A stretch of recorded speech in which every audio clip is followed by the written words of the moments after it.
त्या सगळ्यांनी असणारा पाठीमागे सरकार नोंद पावलं.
आता बरोबर आहे. हे आता म्हणजे मी असं थांबतो मी असं झालेलं आहे की तो आपला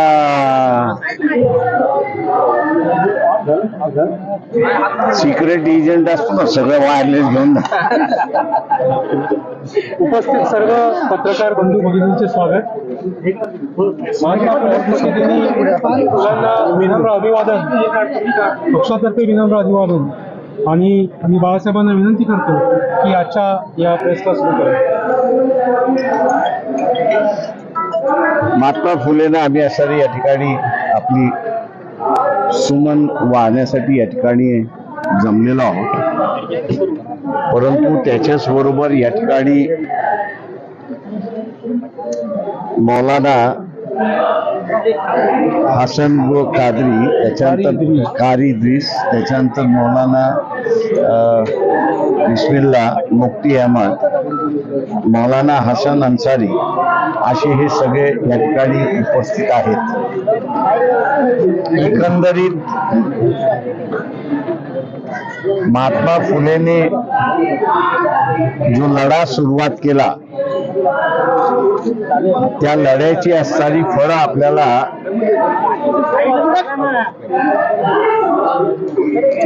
ती फळं जी आहेत ती फळं आपण चाकतो अशी असणारी परिस्थिती आहे. त्यांच्या काळातही त्यांना असणारा फार मोठा त्रास देण्यात आला. सामाजिक स्वातंत्र्य, धार्मिक स्वातंत्र्य याच्या वादामध्ये अडकवण्याचा प्रयत्न झाला. ब्रिटिशांच्या विरोधात जे सामाजिक धार्मिक स्वातंत्र्यासाठी लढले त्यांना असणारा देशभक्त म्हणण्यात आलं आणि जे सामाजिक स्वातंत्र्यासाठी लढले त्यांना असणारं ब्रिटिशांचे हस्तक म्हणून त्या ठिकाणी ठरवण्यात आले.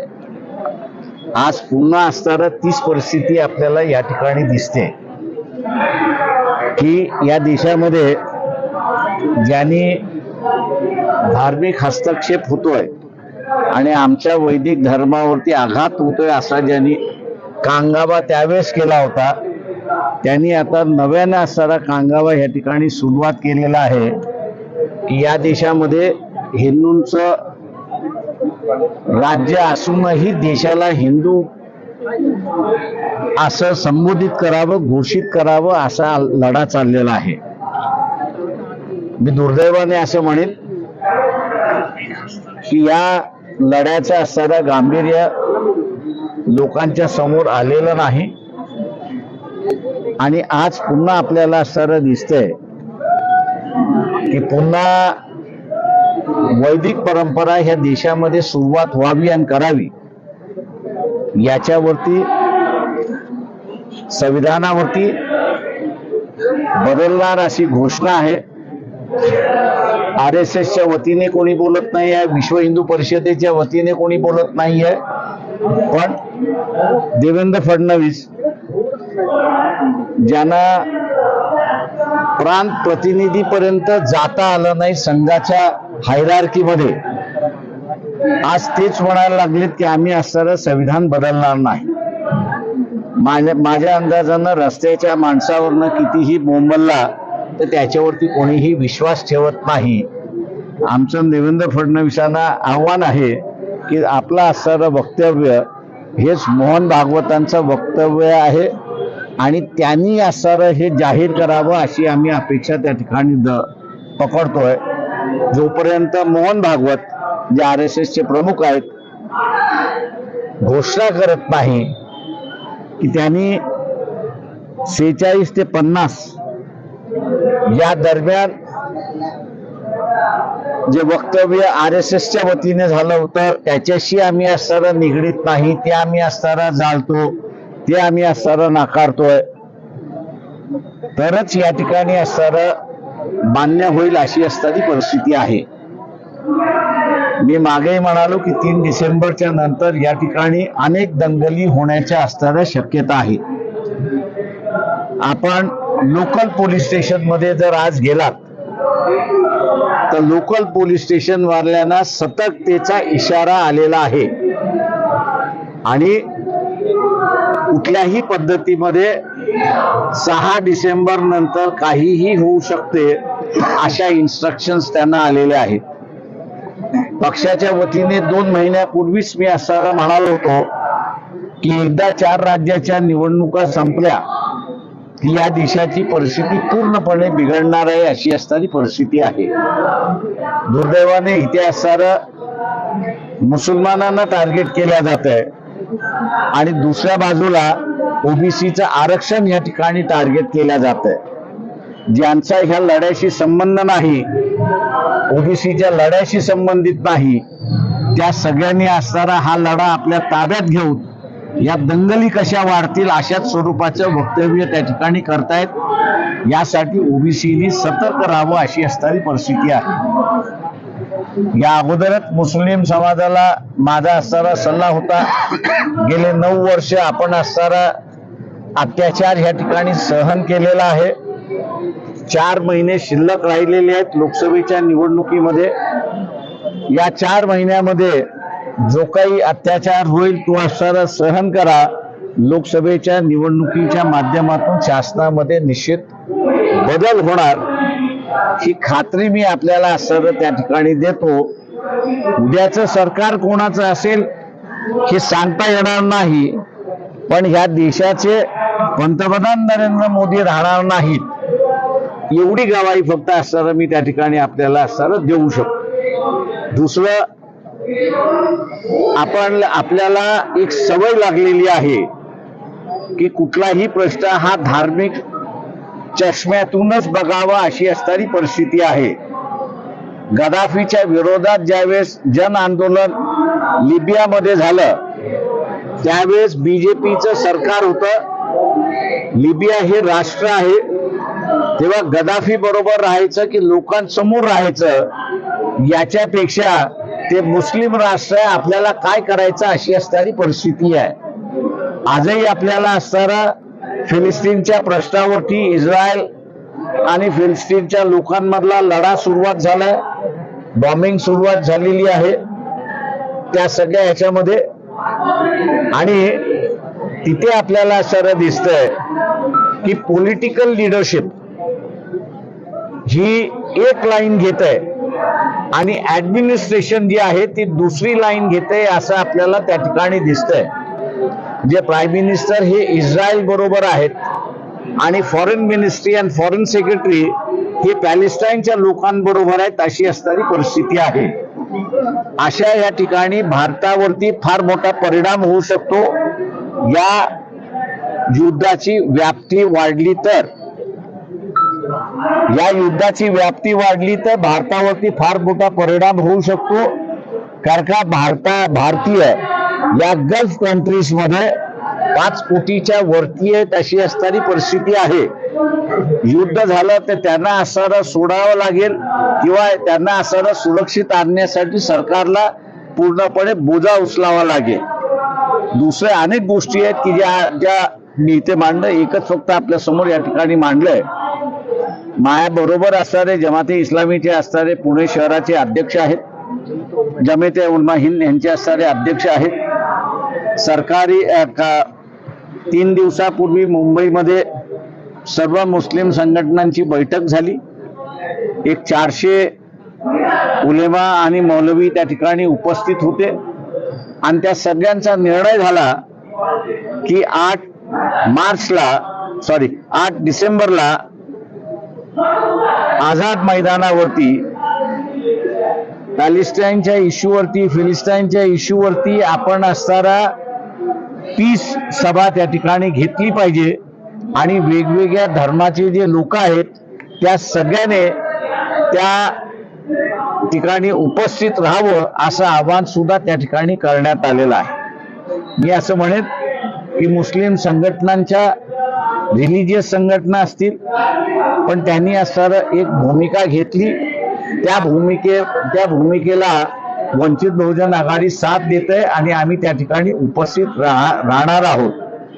तेव्हा आंतरराष्ट्रीय प्रश्नांकडे धर्माच्या चष्म्यातून न बघता, ते एक वेगळं राष्ट्र आहे आणि भारत एक वेगळं राष्ट्र आहे, तर या 2 राष्ट्रांच्या भूमिका कशा असल्या पाहिजेत, त्यांचे संबंध कसे असले पाहिजेत, या दृष्टिकोनातून सामान्य माणसाने सुद्धा विचार करायला सुरुवात केली पाहिजे. भारतीय जनता पक्ष, RSS त्यांच्या संलग्न असणाऱ्या संघटना हा मुसलमानाचा इश्यू आहे, आपल्याला काय करायचं आहे त्यांचं ते बघून घेतील अशी जी भूमिका आहे, मी असं म्हणेन की ही चुकीची भूमिका आहे. एक राष्ट्र दुसऱ्या राष्ट्राबरोबरच्या संबंधाचा हा प्रश्न आहे. भारतीय फार मोठ्या प्रमाणात गल्फ कंट्रीज मध्ये नोकऱ्यांच्या निमित्ताने, उद्योगाच्या निमित्ताने त्या ठिकाणी आहेत, त्यांच्यावरती सुद्धा परिणाम होऊ शकतो. आणि म्हणून वंचित बहुजन आघाडीने 8 डिसेंबरच्या पीस सभेला पाठिंबा दिलेला आहे आणि आम्ही अपेक्षा करतो की मुस्लिम समाज मोठ्या प्रमाणात त्या पीस सभेला उपस्थित राहील अशी परिस्थिती आहे. आपण आता विचारा. सर, आज टाइम्सला तुमची मुलाखत प्रसिद्ध झाली आहे. तुम्ही भुजबळांवरती ओबीसीच्या संदर्भात एक कमेंट केली की भुजबळ हे मंडल कमिशनच्या शिफारशींच्या विरोधामध्ये होते. ते थोडंसं इलॅबरेट करा, कधी होते, कसे होते? आणि मला वाटतं तुम्ही जरा शोधून लिहिलं आणि जर हे केलं तर अधिक चांगलं आहे. मला जे बोलायचं होतं ते मी बोलून झालं माझं. त्याच्यामुळे आता ज्या डिटेल्स आहेत त्या डिटेल जरा पत्रकारांनी शोधावं, म्हणजे त्यांनाही जरा इनरिच होईल, त्यांनाही जरा तुमचंही नॉलेज इनरिच झालं पाहिजे असं मला वाटतं. ते इनरिच झाल्याशिवाय रिपोर्टिंग चांगलं होणार नाही अशी माझी स्वतःची समज आहे.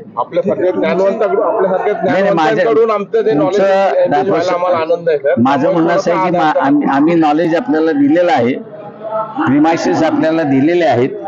त्या प्रिमायसेस वरती असणारी इमारत बिल्डिंग बांधायचं आता आपलं काम आहे, ते आपण करावं. तुमची भूमिका नेमकी मागणी काय होती, तुम्ही जे काय रिपीट करा कुठली भुजबळांबद्दलची तुमची कमेंट माझी मांडायची मी ती असणाऱ्या जाहीर सभेमध्ये मांडले, त्याच्यामुळे तुमच्यासमोर मांडण्याची मला काही गरज वाटत नाही अशी परिस्थिती.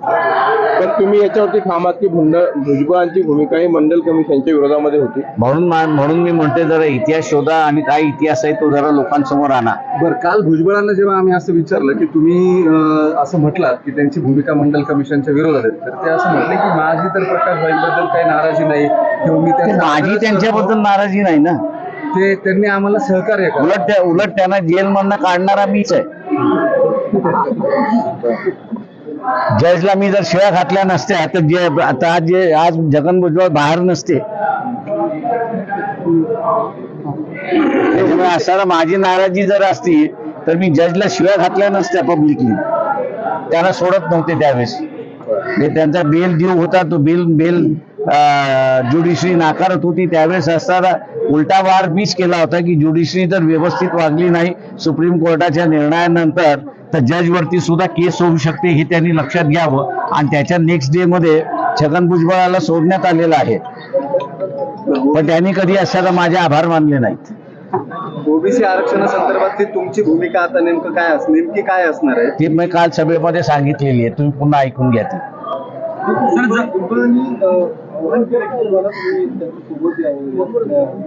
मला कोणाची गरज नाही. आय एम आणि आंबेडकर वाद, फुले वाद, शाहू वाद हा जो आहे हा एवढा सक्षम आहे की त्याला कोणाच्या व्यक्तीची गरज नाही.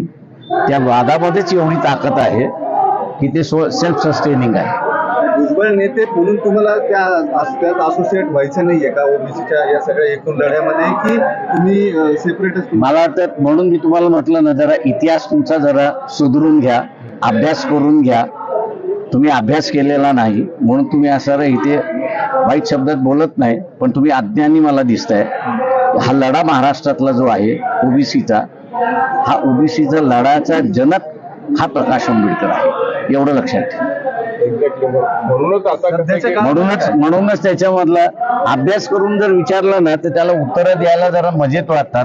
नाही तर काय वाटतंय की तुम्ही सुपारी घेऊन बसलेल्यात अशी परिस्थिती आहे. तर माझा असणारा रोग जो आहे ना हा तुमच्यापेक्षा अधिक आहे. मी पूर्वी पत्रकार होतो आणि त्याच्यामुळे पत्रकारीतली काय प्रश्न कधी येतात, कशी येतात, हे जसं राजकारणातलं पक्षाचं उडतं तसं आहे, तसं आम्ही ओळखतो. त्याच्यामुळे माझं तुम्हाला सगळ्यांना सल्ला आहे, माफ करा. मी असणारा एक माझा सल्ला आहे तुम्हाला.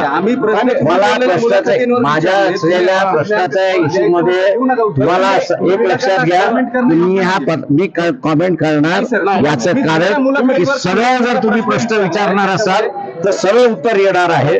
तुम्ही कोणाची ब्रीफ घेऊन प्रश्न विचारणार असाल तर माझी उत्तरं तशीच असतात, एवढं लक्षात घ्या. त्याच्यामुळे असणारा तुम्हाला रिपीट करायचं असेल, मला सरळ रिपीट करायचं असेल, रिपीट करा. मला जे उत्तर रिपीट करायचे ते मी करणार की ब्रीफ घेणाऱ्याला उत्तर मी तसंच देत असतो. त्याच्यामुळे तुम्ही असणारे इतर नेते हे तुमच्यावरती अवलंबून आहेत. ऐकून घ्या, तुमच्या नेते तुम्ही इतर नेते मी अजिबात घेणार नाहीये. मी बिलकुल कधी घेत नसतो बोललेलं शब्द, एवढं लक्षात घ्या. मी कुठेही काहीही बोललेलं जे असतं ते माझं विचारपूर्वक असतं, ठरलेलं असतं आणि मी कधीही मागे घेत नाही. त्याच्यामुळे पत्रकारांनी या गोष्टी मला विचारण्याच्या अगोदर लक्षात घ्या की तो बुमरँग आपल्यावरती होणार नाही याची दक्षता घ्यावी त्यांनी. फडणवीस म्हणतात सोशल फॅब्रिक खराब होणे, मात्र सत्ताधारी वेगवेगळ्या सभा घेतात. एकीकडे छगन भुजबळ म्हणतात ओबीसी आरक्षण जाणार नाही, फडणवीस म्हणतात की त्याला धक्का लागणार नाही, पण जरांगेंनाही थांबवत नाही. त्याबद्दल वंचितची काय भूमिका? एक लक्षात घ्या की इथे ज्यावेळेस ओबीसी मराठा कोविडच्या अगोदर लागलं होतं त्यावेळेस सगळे राजकीय नेते बिळामध्ये शिरले होते आणि सगळेच बिळामध्ये शिरले होते. दिल्लीवरनं मी जी प्रेस कॉन्फरन्स घेतली होती की मागणी करण्याचा अधिकार कोणालाही आहे, त्याच्यावरती कमेंट करण्याचा अधिकार सगळ्यांना आहे. त्याच्यामुळे ओबीसीच्या नेत्यांनी मागणी मान्य करणं न मान्य करणं हे त्यांच्या हातात नाहीये. ही मागणी कायदेशीर आहे की नाही, घटनेशीर आहे की नाही, त्या काळच्या सरकारला घेण्याची गरज आहे. हे माझ्या वक्तव्यानंतर इथलं असणारं वातावरण शांत झालं, नाहीतर दंगली त्याच वेळेस होत्या अशी असणारी परिस्थिती होती.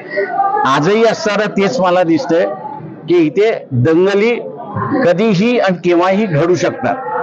आणि म्हणून मी आपल्याला एक इन्फॉर्मेशन शेअर केली, ती म्हणजे की लोकल पोलीस स्टेशनला वॉर्निंग आलेली आहे की सतर्क राहा की तुमच्या एरियामध्ये कधीही दंगल होऊ शकते.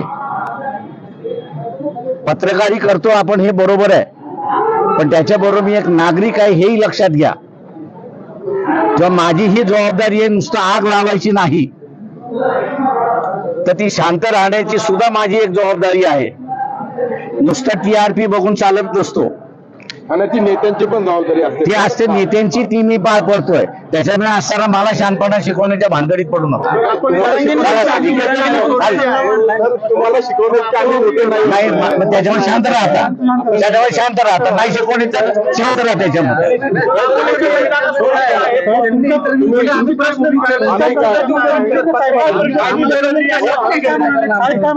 तुम्ही जरा पडताळून बघा इतिहासात. आम्ही काय म्हणतो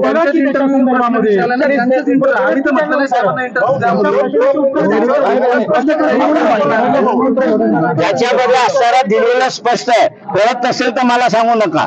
जरांगेने सल्ला ऐकलाय साहेब, जरांगेने तुमचा सल्ला ऐकलाय. त्यांनी जे काही शब्द मागे घेतले ते म्हणले की तुमचा आदर करून, तुम्ही सांगितलेला आदर करून मी लायकी हा शब्द मागे घेतले.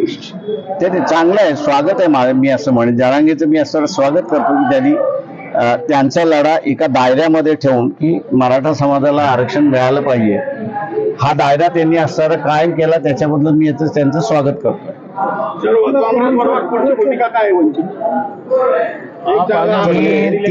तीन तारखेनंतरचा असणारा तो इश्यू आहे. त्यांनी असं म्हटलं की 3 तारखेनंतर आम्ही असणारे इलेक्शन संपल्यानंतर भूमिका घेऊ, तर तोपर्यंत आपल्याला थांबावं लागेल. ओबीसी विद्यार्थी बड़ी संख्या में आजाद मैदान पर है और स्कॉलरशिप नहीं मिल रही, इसलिए वो शिकायत कर रहे हैं. आप वहाँ जाएंगे क्या? क्योंकि कोई भी नेता वहाँ पे अब तक नहीं गया. देखिए, ये ओबीसी की जो स्कॉलरशिप है, विलास राव की सरकार में जब हम मंत्रिमंडल में थे तब हम लोग ने डिसीजन दिया था कि ओबीसी विद्यार्थियों को स्कॉलरशिप मिले. 2 साल हम लोग सरकार में थे, 2 साल के लिए स्कॉलरशिप मिली. जैसे ही हम लोग सरकार से बाहर निकले वैसे ओबीसी की स्कॉलरशिप बंद हुई है. आज कई ओबीसी के मंत्री जो है कैबिनेट में है, लेकिन वो निर्णय नहीं ले सकते, ऐसी एक परिस्थिति है. जहां मिलने की बात है उस विद्यार्थियों के साथ हम लोग हैं, उनसे मिलते भी है. और उनका जो आंदोलन है कि स्कॉलरशिप का है, उस स्कॉलरशिप के आंदोलन को हम लोग मानते भी है. और क्योंकि creamy layer non creamy layer आप ले आए हो, स्कॉलरशिप देना जो है वो नॉन क्रीमी लेयर को देना है, इसलिए गरीब विद्यार्थी है तो इनको स्कॉलरशिप मिलनी चाहिए, ऐसी हम लोग की मांग है. आपने ये भी कहा है कि जनरल इलेक्शन के बाद बीजेपी मोदी जी ने सत्ता में इसको आप कंफर्म नहीं, लेकिन मोदी भी प्राइम मिनिस्टर नहीं होंगे, ये आप कंफर्म कर सकते हो? मैंने वही कहा, ऐसा क्यों? क्योंकि मोदी को अगर प्राइम मिनिस्टर बनना है तो उनको 272 सीटों की जरूरत है, और 272 सीटों की जरूरत है. और बीजेपी मुझे दिखाई देता है कि 272 सीटों पे नहीं आएगी, इसलिए समझौते की सरकार होगी. जो कोई समझौते में जाएगा, सभी पार्टी के नेताओं को मोदी ने अंदर डाल दिया है, तो कोई उनके प्राइम मिनिस्टरशिप के लिए एग्री नहीं होगा और कोई प्राइम मिनिस्टर के लिए एग्री हो जाएंगे. 3 दिसंबर के बाद सांप्रदायिक दंगे हो सकते हैं, ऐसा मैंने आपको इसका तथ्य भी दिया है कि आज किसी भी पुलिस स्टेशन में आप जाइए तो पुलिस स्टेशन में वार्निंग आ चुकी है कि आज 6-10 दिसंबर के बाद में आपके यहाँ कुछ भी हो सकता है, दंगे हो सकते हैं. चाहे वो हिंदू मुसलमान के दंगे हो सकते हैं या ओबीसी मराठा के दंगे हो सकते हैं. दोनों वार्निंग आ चुकी है. राष्ट्रवादीने 2014ला सरकार पाडलं राष्ट्रवादीने 2014ला सरकार पाडलं असं थेट पृथ्वीराज चव्हाण यांनी सर बोलून दाखवले काल एका कार्यक्रमामध्ये. सरकार जर पाडलं नसतं तर मराठा आरक्षणाचा निकाली निघाला. आता ते जर तरच्या भाषेत त्याला मी नाही कॉमेंट करतो. 5 राज्याच्या निवडणूक आहे तिथं काय स्थिती असेल, तुमचा तर्क काय आहे? बीजेपी पाठीमागे राहील असं मला दिसतंय. चलो, थँक्यू. आणि बाळासाहेब तुम्ही दुसऱ्यांदा माझं सर्व म्हणणं असं ही